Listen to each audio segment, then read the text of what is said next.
Produced by the lastprophet.info web portal. The Life of the Prophet Muhammad audiobook is written by Jasim Abja and read by Andy Boynes.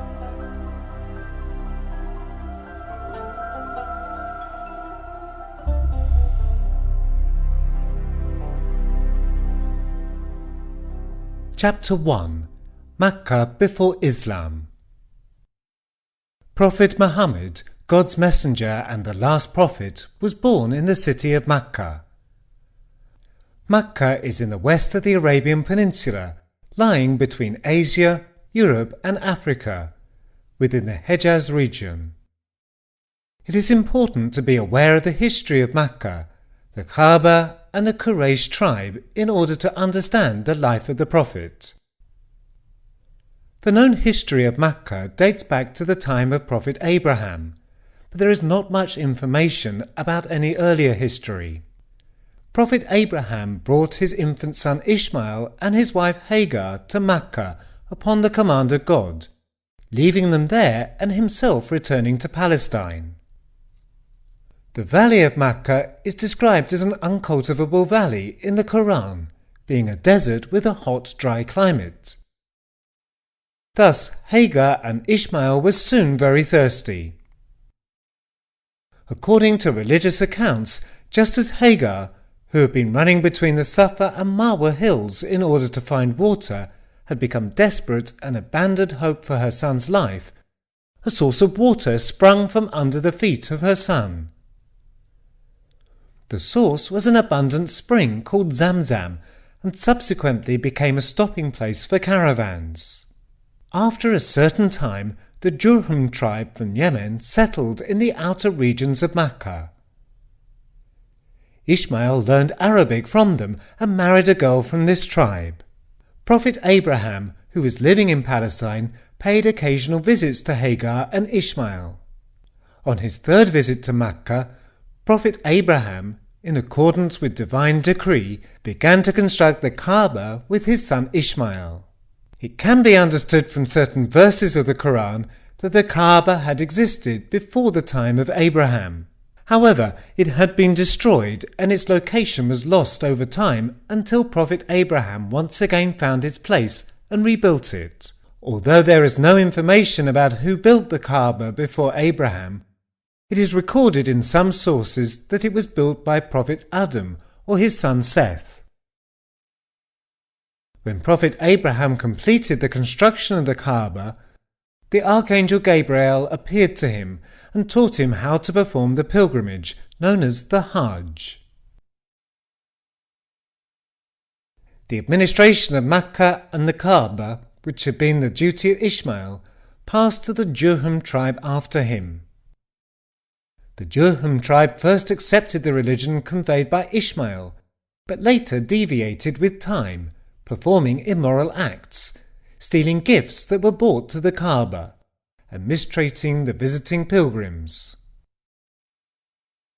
After a certain time, the Khuzā tribe, which had migrated to Mecca from southern Arabia, defeated the Jurhum tribe in a battle and removed them from the city. The Jurhum tribe returned back to Yemen, their homeland, after removing the black stone from its place and covering over the Zamzam well to disguise its location. The Ishmaelites did not take part in the battle due to their small number, and they continued to stay in the city after making an agreement with the Khuzā tribe. Amr ibn Nuhay, one of the leading figures of the Khuzā tribe, broke the tradition of monotheism and allowed for the emergence of idolatry when he took over the administration of Mecca and the Kaaba. The Quraysh, under the leadership of Qusay ibn Kilab, an ancestor of Prophet Muhammad 5 generations removed, took over the administration of Mecca in the first part of the 5th century after defeating the Khuzā tribe. Accordingly, the services of the Kaaba, which represented great honour and respect, passed to the Quraysh. Qusay gathered the branches of Quraysh living around Mecca and he placed them around the Kaaba. In addition, by making the necessary arrangements, Qusay gained control of the following services: the administration of Mecca, or Presidency of Council Chambers, or Dar al-Nadwa, military command, known as Qiyada.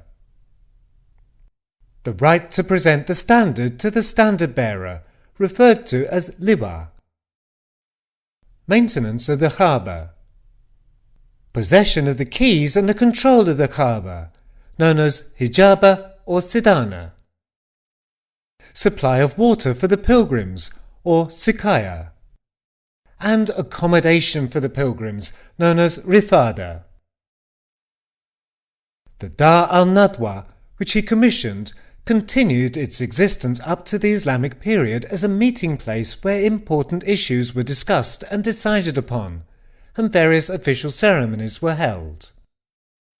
The administration of Mecca and the services of the Kaaba were continued by the descendants of Qusay ibn Kilab after his death.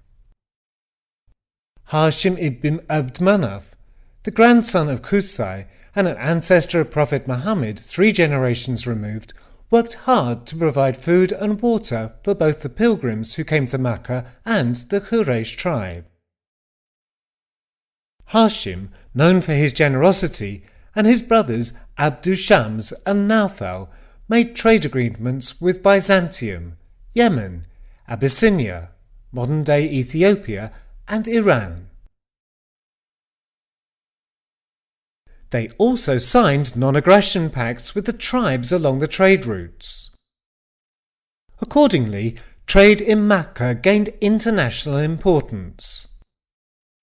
The Quraysh were able to make journeys for trade without threat to Yemen and Abyssinia in the winter, and to Syria and through Anatolia in the summer because of the prestige they had earned from the provision of their Kaaba services.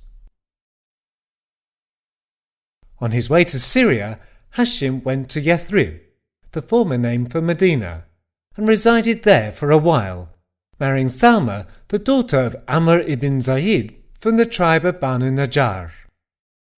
Abdul Muttalib, or Shayba, Prophet Muhammad's grandfather, was their child. Hashim died in Gaza in Palestine during one of his travels and was buried there. Abdul Muttalib stayed in Medina for 8 years and was later brought to Mecca by his uncle Muttalib. Abdul Muttalib was raised by his uncle, and the latter transferred the leadership of the tribe to him before his death. After a dream, Abdul Muttalib located the place of the Zamzam well that had been covered by the Jurhum tribe on their departure from Mecca, and he reopened the well. He undertook the duty of bringing food and water to the pilgrims. The religious and commercial importance of Mecca, in addition to its geographical location, attracted the attention of states such as Byzantium, Iran, the Sassanid Empire, and Abyssinia. Abraha, the Yemeni governor of the Kingdom of Abyssinia, built a church in Sana'a to try to prevent the visits of the Arabs to the Kaaba.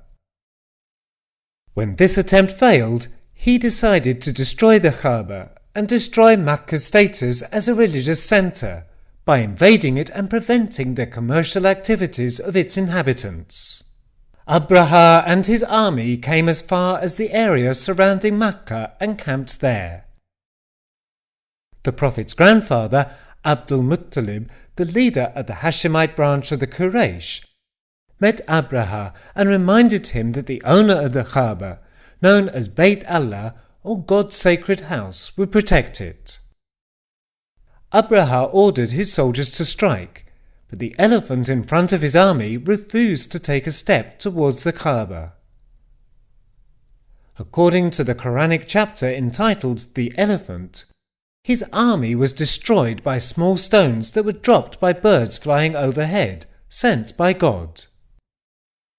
This incident was called the Incident of the Elephant, and the year in which it occurred was called the Year of the Elephant. The fact that Abraha's attempt failed caused the Arabs to place more importance on the pilgrimage than was ever seen before. As a result, the prestige of Mecca and the Quraysh was raised.